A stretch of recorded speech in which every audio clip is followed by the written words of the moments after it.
सलाम नमस्कार दोस्तों, मैं एसपी चावड़ा आपके सामने स्टैंडर्ड 12 गुजराती सेकेंड लैंग्वेज जिसका दूसरा चैप्टर आपके सामने रखने का प्रयत्न करूंगा, जिसका नाम है कुसुमनु कठण तप। और उसके जो लेखक है उनका नाम है गोवर्धन राम त्रिपाठी। दोस्तों, ये जो लेसन है उसे पढ़ने से पहले हम ये जो लेखक है गोवर्धन राम त्रिपाठी उनका परिचय प्राप्त करने का प्रयत्न करेंगे। कुसुमनु कठण तप चैप्टर 2 गोवर्धन राम त्रिपाठी।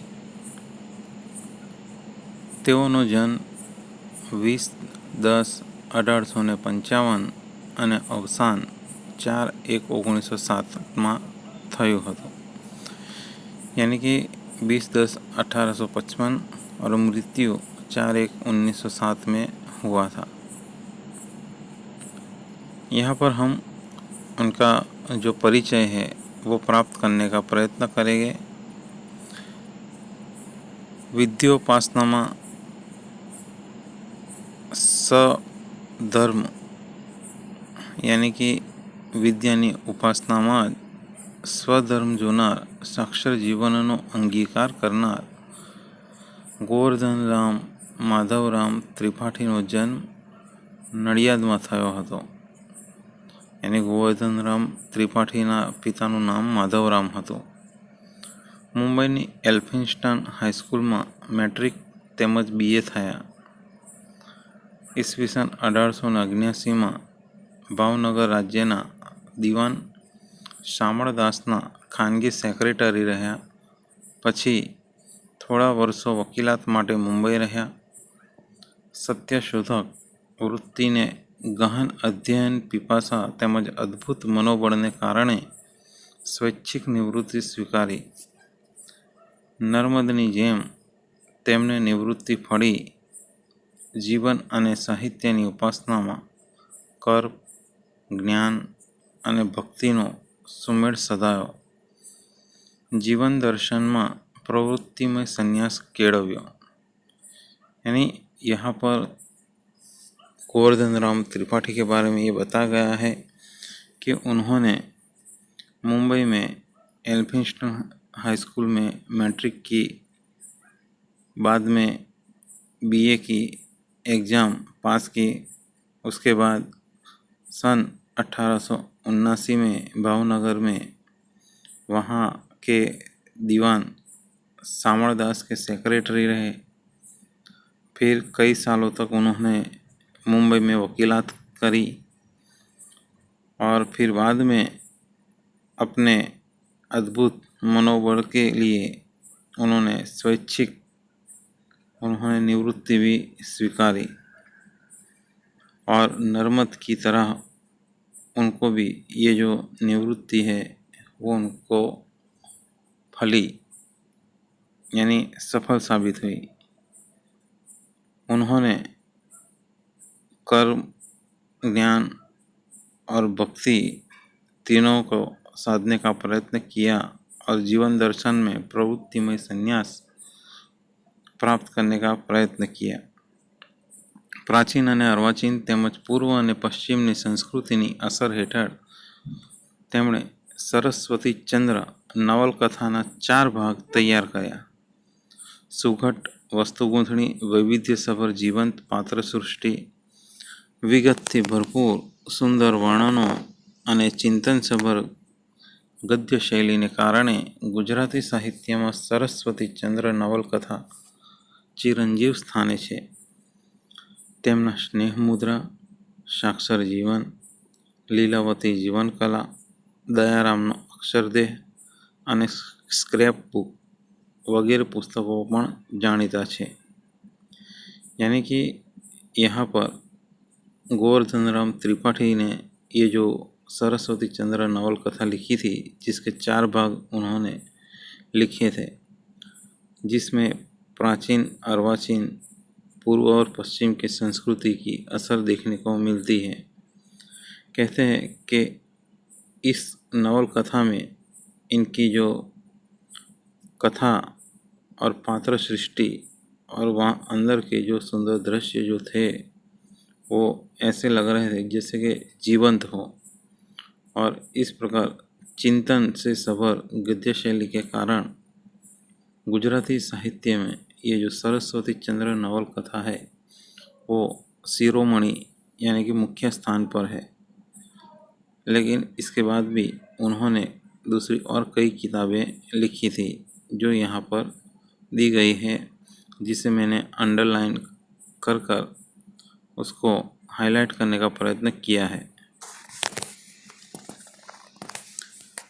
પ્રસ્તુત પાઠ સરસ્વતી ચંદ્રના ચતુર્થ ભાગનો છે. પિતા વિદ્યાચતુર અને માતા ગુણસુંદરીની બે પુત્રીઓ છે. મોટીનું નામ કુમુદ અને નાનીનું નામ કુસુમ.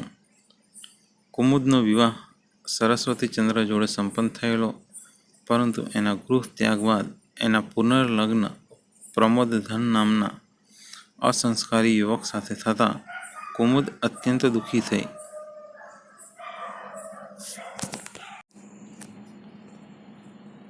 કુસુમ હોશિયાર, તેજસ્વી અને બુદ્ધિશીલ હતી. પશ્ચિમના વિચાર, આચાર અને સંસ્કારની એના ચિત્ત પર અમિટ છાપ હતી. પોતાની મોટી બહેન કુમુદના પુનર્લગ્નની વેદના એનાથી અજાણ નથી. પિતા વિદ્યાચતુર કુસુમ પરણીને દુઃખી થાય એ કરતાં આજીવન કુંવારી રહે એમાં સંમત હતા. માતા ગુણસુંદરી અને વિધવા કાકી સુંદર ગૌરીની સ્ત્રી સહજ ઈચ્છા કુસુમને યોગ્ય વર અને ઘર શોધીને પરણાવવાની હતી. માતા પિતાની ચિંતાનો પડઘો કુસુમના મનમાં આજીવન અપરિચિત રહી, યાની કે અપરિણિત રહી. પોતાને માલણ જેવું સાદું સરળ જીવન જીવવાનો નિશ્ચય કરાવે છે અને અહીં એની સાધના કઠણ તપ રૂપે આરંભાય છે. અહીં કુસુમના હૃદયની પ્રફુલ્લતા, નિખાલસતા તેમજ નિર્દોષતા, સ્વાભાવિકતા આપણા મનની સભરતા માટે સક્ષમ છે.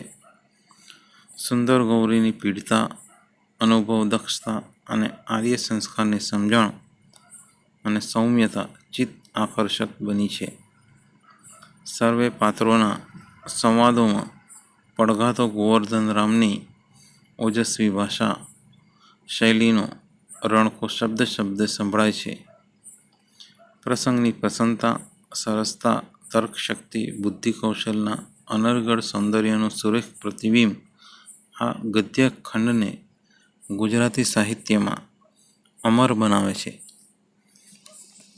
यानी यहाँ पर इस पैराग्राफ में ये जो नवल कथा है उसका पूरा सार यहाँ पर दिया गया है कि भाई ये जो नवल कथा है वो सरस्वती चंद्र का जो चौथा जो भाग है उसमें से ये नवल कथा ली गई है. पिता विद्याचतुर जो है और माता गुणसुंदरी, उनकी दो बेटियां जिसमें बड़ी का नाम कुमुद और छोटी का कुसुम था. कुमुद की शादी सरस्वती चंद्र के साथ संपन्न हुई थी, लेकिन सरस्वती चंद्र के गृह त्याग के बाद उसका पुनर्लग्न यानी फिर से शादी प्रमोदधन नाम के असंस्कारी युवक के साथ कर दी गई थी, जिससे कुमुद अत्यंत दुखी थी. कुसुम होशियार, तेजस्वी और बुद्धिशाली थी, पर पश्चिम के विचार और आचार, उसके संस्कार, ये सारी चीज़ें उसके चित्त पर छाई हुई थी. अपनी बड़ी बहन कुमुद के पुनः विवाह की जो वेदना थी उससे वो बिल्कुल अनजान नहीं थी, वो जानती थी. पिता विद्याचतुर भी अपनी बेटी कुसुम शादी करके दुखी हो इससे अच्छा कि वो आजीवन कुंवारी रहे उसमें वो सम्मत थे. जबकि दूसरी ओर उसकी जो माता गुणसुंदरी और विधवा काकी सुंदर गौरी स्त्री सहज उनकी इच्छा थी कि भी कुसुम को योग्य वर और घर मिल जाए कि जिससे उसकी शादी हो जाए। माता पिता की चिंता का जो पड़गा यानी जो आवाज़ है वो कुसुम के मन में आजीवन यानी पूरी जिंदगी बिना शादी के रहने के लिए प्रेरित कर रही थी और खुद मालन की तरह यानी एक सामान्य स्त्री की तरह एक सामान्य और सिंपल जिंदगी जीने का निश्चय कराती है और उसी की इस साधना को कठिन तप के रूप में यहाँ निरूपित किया गया है। यहाँ पर कुसुम की हृदय की प्रफुल्लता, निखालसता और निर्दोषता और उसकी स्वाभाविकता हमारे मन की सफलता के लिए सक्षम है। सुंदर गौरी की जो पीड़ता, अनुभव, दक्षता और आर्य संस्कार की जो समझ है और जो सौम्यता है चित्त आकर्षक बनी हुई है। सभी पात्रों के जो संवाद है उसमें गोवर्धन राम की ओजस्वी भाषा शैली का उसमें हर शब्द में उसकी आवाज़ हमें सुनाई देती है। प्रसंगों की प्रसन्नता, सरसता, तर्क शक्ति और बुद्धि कौशल का सुंदर प्रतिबिंब इस गद्य खंड में जो पूरी गुजराती साहित्य को अमर बनाती है। तो इस प्रकार यहाँ पर इस नवल कथा का जो छोटा सा परिचय प्राप्त कराने का प्रयत्न किया है। अब हम उसके जो लेसन के बारे में पढ़ने का प्रयत्न करेंगे और साथ साथ में मैं उन लाइनों को आपको समझाने का प्रयत्न भी करूँगा। कुसुम ओ कुसुम, तने खोड़ी खोड़ीने हूँ थाकी गई। बड़્યું આમ તે શું કરતી હશ? એમ બોલતી બોલતી કુસુમના માંડવા આગળ થઈને સુંદર ઉતાવળી ચારે પાસ જોતી ફરતી હતી। આજ પ્રાતઃકાળની તે જડતી ન હતી। પ્રાતઃકાળ એટલે કે સવારની, અને એને માટે નિર્મેલા કોઈ પણ સ્થાનમાં તેનો પત્તો ન હતો। એમ કરતા છેવટે માળણની ઓરડીની પાછળ એક પીપળાની તળે કંઈક ઘસારો લાગ્યો। કાન માંડ્યા યાની કે ધ્યાનથી સાંભળ્યું તો બીજા ઝાડની પાછળ સંતાઈને જોયું અને જુએ છે તો એક હાંડલું એટલે કે માટીની, તેમાં કંઈક રાંધવા બેઠેલી કુસુમની પીઠ, માળણનો એક જાડો સાલ્લો પહેરેલો તેથી ઓળખાય નહીં, પણ જરીક એક પાસથી જોયું તો કાન, નાક, આંખ, ગાલ સર્વ કુસુમના જ। શ્વાસ રૂંધી સ્તબ્ધ થઈ છાતીએ હાથ મૂકી કાકી ભત્રીજીનો આ ચિત્ર વેશ જોઈ રહી।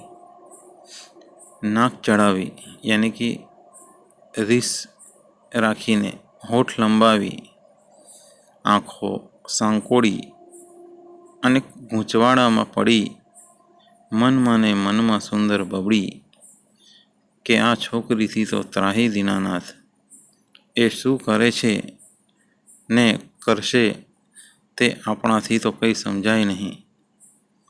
એની માને દુઃખ આવી પડ્યું એટલે એને સૂચતું નથી ને બાપને કારભારમાં દીકરીનું ચરિત્ર વસતું નથી। એવા એવાની બુદ્ધિ લોપ પામી ગઈ, ત્યાં મારા તો શા આશરા?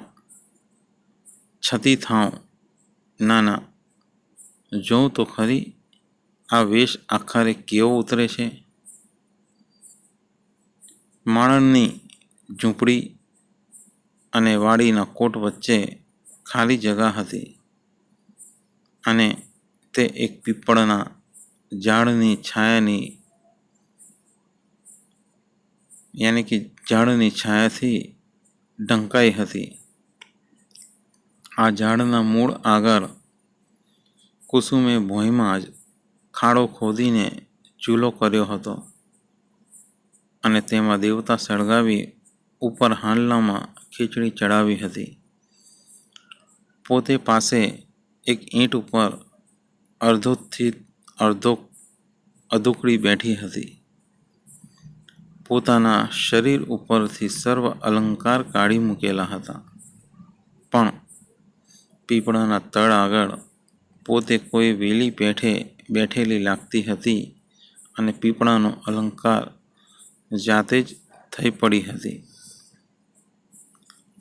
यहाँ पर लेखक गोवर्धन राम त्रिपाठी ने कुसुम के बारे में बताने का प्रयत्न किया है कि जो कुसुम की जो काकी है, वो कुसुम का नाम लेते लेते वो उसे ढूंढते ढूंढते इधर उधर ढूंढते हुए और साथ में मन ही मन बोलती हुई वो कुसुम को ढूंढ रही है और कह रही है कि आज सुबह से ही वो मुझे मिल नहीं रही है. कहते हैं कि मैंने उसे हर एक जगह पर ढूंढने की कोशिश की, लेकिन फिर भी उसका कहीं पर पता नहीं है. और इस प्रकार अंत में जब उसने देखा कि जो ओरडी है घर की, जो पीछे की साइड यानी कि पीछे की तरफ एक पीपल का जो पेड़ है, उस तरफ उसने जब अपने कान वहाँ पर लगाए, ध्यान से सुना, तो देखा, उसने पेड़ के पीछे से छुप कर देखा तो एक मटकी में कुछ बनाने के लिए, खाना बनाने के लिए कुसुम बैठी हुई थी. उसकी पीठ पीछे से दिख रही थी और उसने एक जो माड़न है उसकी जो साड़ी है, सिंपल साड़ी पहनी हुई थी, इसलिए वो पहचान नहीं पाई. लेकिन जब थोड़ा और पास जाकर देखा तो कान, नाक, आँख, गाल सभी कुसुम के ही थे. और उसे देखते ही ये जो काकी है, उसका जो श्वास है वो एकदम रोक कर, स्तब्ध होकर, घबरा कर, आश्चर्यचकित होकर उसने अपनी जो भतीजी है उसका ये चित्रवेश देखा और गुस्से में रूठ कर, आँखों में गुस्सा लाकर और मन ही मन वो बोलती रहती है कि ये जो लड़की है इससे तो हम परेशान हो गए हैं. दीनानाथ यानी कि भगवान का नाम लिया यहाँ. वो क्या करती है और क्या नहीं वो तो हमसे कुछ भी हमें पता नहीं चलता है, लेकिन उसकी माँ के ऊपर ये जो दुख आ गया है इसीलिए उसे कुछ समझ नहीं आता. और बाप भी जो है वो कारोबार में काम करने में ये जो दिकरी का यानी कि पुत्री का जो चरित्र है वो उसके मन में बस नहीं रहा है. और इस प्रकार सभी लोगों की जो बुद्धि है वो खाली हो गई है. फिर मेरी औकात क्या, भले देखो तो सही ये आखिर क्या क्या ये जो काम कर रही है, यानी किस प्रकार के वेश धारण कर रही है.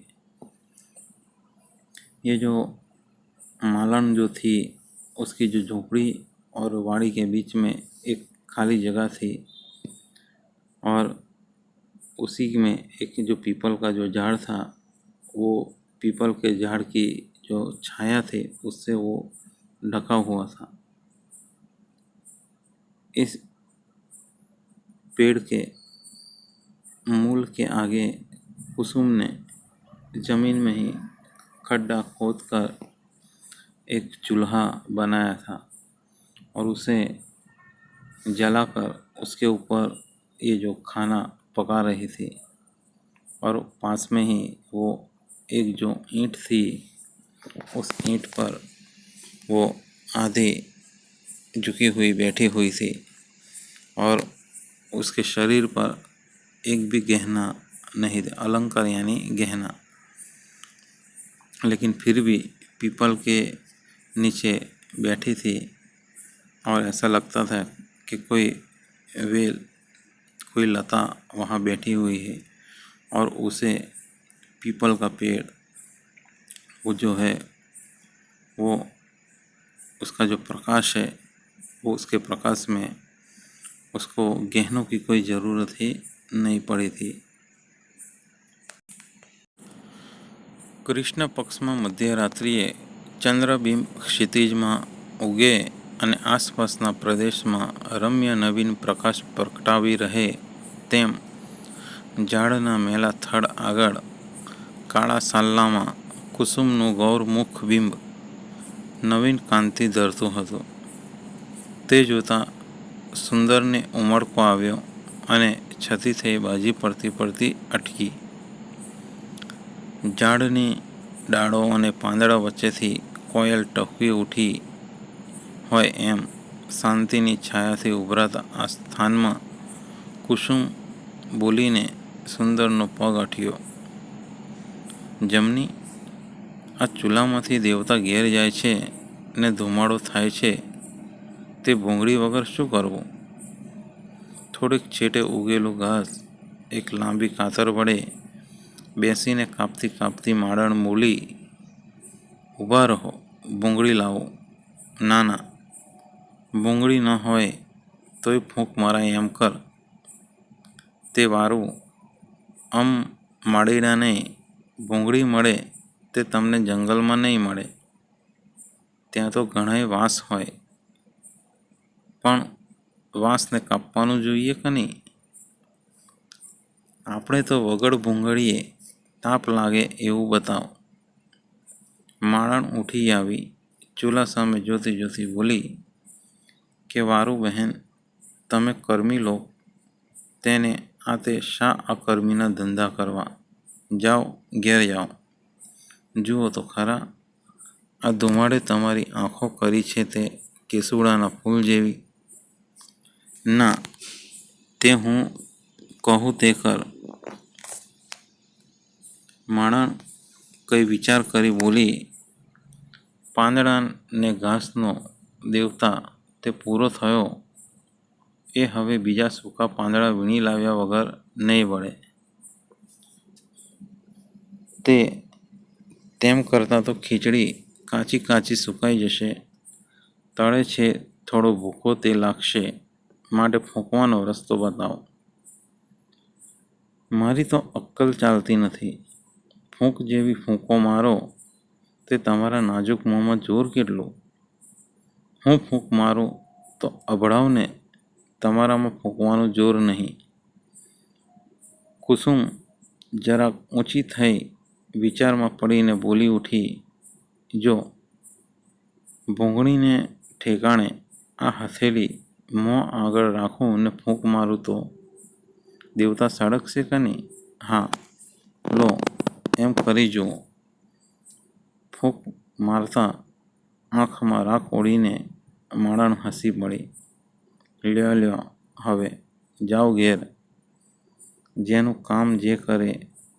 આવા રૂડા મોં ઉપર રાખોડી ઉડી ચોંટી તે બાવીઓ જેવા કાળા હોય તો બરોબર લાગત. ત્યારે આ કેવી લાગે છે?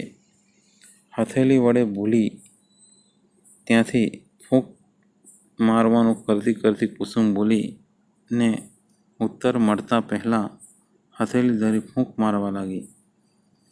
માળણને ઉત્તર સૂઝે ત્યાં પહેલાં ભડકો થયો અને સુંદર પાસે આવીને બોલી ઉઠી, આ દિવસમાં ધોળી વાદળીઓથી આ દિવસમાં ધોળી વાદળીઓથી ઢંકાયેલો ચંદ્ર લાગે છે એવું તારું રાખોડીવાળું મોં લાગે છે કુસુમ.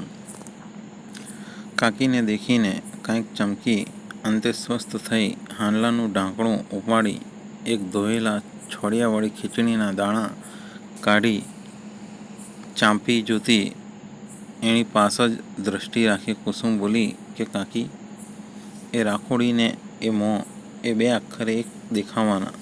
તે આજથી અજમાવી જોઉં છું કે એ બેનો અરસપરસ મેળ કેવો થાય છે. આખરનું જે સાથી તેનું આજથી જ હેત કરું છું. કર્યું એ હેત. ઉઠ આગી. રોજ નવા નવા વેશ કાઢે છે તે હવે નહીં નભે. ખબરદાર જમની, જો આ છોકરીને અહીં આવવા દીધી તો. જમની કહે છે, કાકીબા, મેં તો ઘણું સમજાવ્યા પણ એ કંઈ આમ જેવાનું માને. રાડ કરીને આવું કરે છે. સુંદર ગૌરી કહે છે, તે કેમ? કુસુમ કહ્યું માને છે કે નહીં? ઉઠે છે કે ઘરમાંથી વડીલને બોલાવું? ચાંપેલો દાણો હાંડલીમાં પાછો નાખી હાંડલી ઢાંકતી કાકી ભણી કંઈક ફરીને ઊંચું જોઈ કુસુમ બોલવા લાગી, તે શું કાકી, એમ જાણો છો કે વડીલ कुसुम તમારી પેઠે धमकावशे? यहाँ पर लेखक गोवर्धन राम त्रिपाठी ये समझाना चाहते हैं कि कृष्ण पक्ष में जब मध्य रात्रि को जब चांद जो है वो क्षितिज में जब निकलता है तो उसके आसपास के जो प्रदेश में रम्य यानी कि रमणीय नया प्रकाश प्रकटता यानी फैलता है, वैसे ही इस पेड़ के जो उसका जड़ था, उसका थड़ था, उसके आगे ये काली साड़ी में कुसुम का जो चेहरा है, गौरमुख यानी कि चेहरे का जो तेज है वो नई कांति, नई चमक फैला रहा था। और उसे देखते सुंदर को जो मन के अंदर एक उत्साह आ गया और वो कुसुम के पास जाकर उसे ऐसा लगा कि वो उससे गले लगा ले, लेकिन फिर वो वहाँ पर रुक जाती है। पेड़ की डाली और पत्तों के बीच से कोयल यानी कि ये जो मैना है उसके बोलने की जो आवाज़ है वो निकल रही थी और ऐसे शांति की छाया में कुसुम उस कोयल की तरह बोलती है और वहाँ सुंदर का पैर रुक जाता है। कुसुम जमनी को कहती है कि जमनी, इस चूल्हे में से जो अंगारे हैं वो घर की तरफ जा रहे हैं और ये जो धुआं हो रहा है वो धुआं भी घर की तरफ जा रहा है और मेरे पास फूंक लगाने के लिए कोई पाइप भी नहीं है, तो मैं क्या करूं? थोड़ी दूर जो लंबा घास जो था उसे कातर से काटती हुई ये जो मालन है वो बोली कि खड़े रहो, मैं आपके लिए अंदर से पाइप लेकर आती हूँ। यानी फूंकनी ना भूंगड़ी ना होए तो फूंक मारे हम कर, यानी इसका मतलब है कि नहीं, अगर हमारे पास फूंकनी नहीं हो और हमें चूल्हा जलाना हो वैसा कर। तो जमनी कहती है कि कोई बात नहीं, हम मालिनों को तो यहाँ पर फूंकनी मिल जाती है, लेकिन आप जैसे लोगों को जंगल के अंदर से कुछ भी नहीं मिलेगा। लेकिन हाँ, वहाँ बांस होते हैं तो ये जो कुसुम है वो कहती है कि भाई बाँस काटने के लिए भी हमारे पास कोई साधन तो चाहिए ही ना। तू ऐसा रास्ता दिखा कि जिससे मैं बगैर फूंकने के ये चूल्हा जला सकूं। और मालन वहाँ से खड़ी हो गई और चूल्हे के सामने देखकर बोली कि कोई बात नहीं, आप कर्मी लोग यानी कि आप कर्म करने वाले लोग और ऐसे अकर्म करने के काम मत करो। घर पर जाओ और देखो इस धुएं ने आपकी आँखों को कितना खराब कर दिया है। ऐसा लग रहा है कि जैसे आपकी आंखें केसुड़े के फूल की तरह यानी कि एकदम लाल हो गई है। तो कुसुम कहती है कि नहीं नहीं, मैं जो कहूँ वो कर। मालन कुछ सोचकर बोली कि ये जो पत्ते हैं और ये जो घास का जो देवता यानी कि ये जो आग है वो कम होने से पहले हमें दूसरे और सूखे पत्ते वहाँ से इकट्ठा करके लाने चाहिए, तब तक ये चूल्हा जलेगा नहीं। तो तेम करता यानी कि अगर हम ऐसा करने जाएंगे तो ये जो खाना है वो उसके जो चावल है सूख जाएंगे और यहाँ उसके नीचे कुछ पत्ते रखे हुए हैं। तो ऐसा रास्ता बता कि जिससे ये चूल्हा जल जाए। मेरा तो दिमाग नहीं चल रहा है। फूंक आप अगर फूंक मारो, ऐसे ताकत आपके मुंह में भी नहीं है। और अगर मैं फूंक मारूंगी तो ये जो आपका जो खाना है वो अछूत हो जाएगा। कुसुम थोड़ी सी खड़ी होकर फिर सोच में पड़कर बोली कि अगर फूंकने की जगह पर अगर मैं अपनी हथेली रखकर फूंक मारूँ तो ये चूल्हा ज़रूर जल जाएगा। तो क्या हाँ, ऐसा कर देखो। फूंक मारते वक्त ये जो राख है वो उसकी आँख में पड़ती है। ये देखकर मालन हंसने लगती है। लो अब घर जाओ, जिसका जो काम है वो करेगा। ऐसे सुंदर चेहरे पर ये जो राख लगी हुई है, ऐसा लग रहा है कि जैसे ये जो साध्वी औरतें होती है उन साध्वी औरतों की तरह आप लग रहे हो। और ऐसी चीज़ें ऐसी साध्वी औरतों को ही अच्छी लगती है। तो ये कैसे लगेगी? हथेली से वो फूंक मारकर कुसुम बोलने लगती है और मालन का जवाब मिलने से पहले ही ये जो चूल्हा है वो जलने लगता है। और तुरंत सुंदर उसके पास आकर बोलने लगती है कि ऐसे दिन में सफ़ेद बादलों के बीच में ये जो चांद है वो ढक गया है, ऐसा तेरा राख वाला चेहरा लग रहा है। काकी ने यानी कि काकी को देखकर ये जो कुसुम है वो थोड़ी चौंक गई और फिर स्वस्थ होकर बोली कि भाई ये जो मटकी है उसका ढक्कन निकाल कर फिर उसके अंदर से जो चावल है उसके दाने निकाल कर उसको चेक करती है।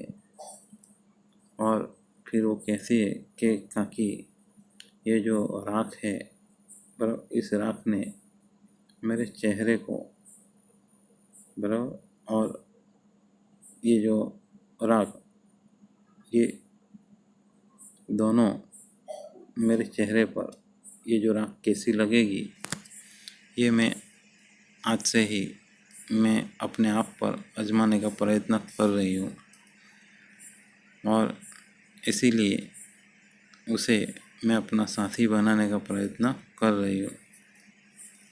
तो ये सुनकर कुसुम की जो चाची है सुंदर, वो कहती है कि भाई खड़ी हो जा, हर रोज़ ये नए नए अलग अलग जो तो काम निकालती है, जो वेश करती है, जो नाटक करती है, वो अब नहीं चलेगा। खबरदार जमनी, अगर इस लड़की को यहाँ आने दिया तो जमनी कहती है कि काकी बा, मैंने तो कई बार समझाया लेकिन ये मानते नहीं हैं और यहाँ आ जाते हैं। तो सुंदर गौरी यानी कि सुंदर कहती है कि क्यों कुसुम, तू किसी का कहना क्यों नहीं मानती? तो उठती है, या मैं घर में से किसी वड़ील को बुला कर लाऊं?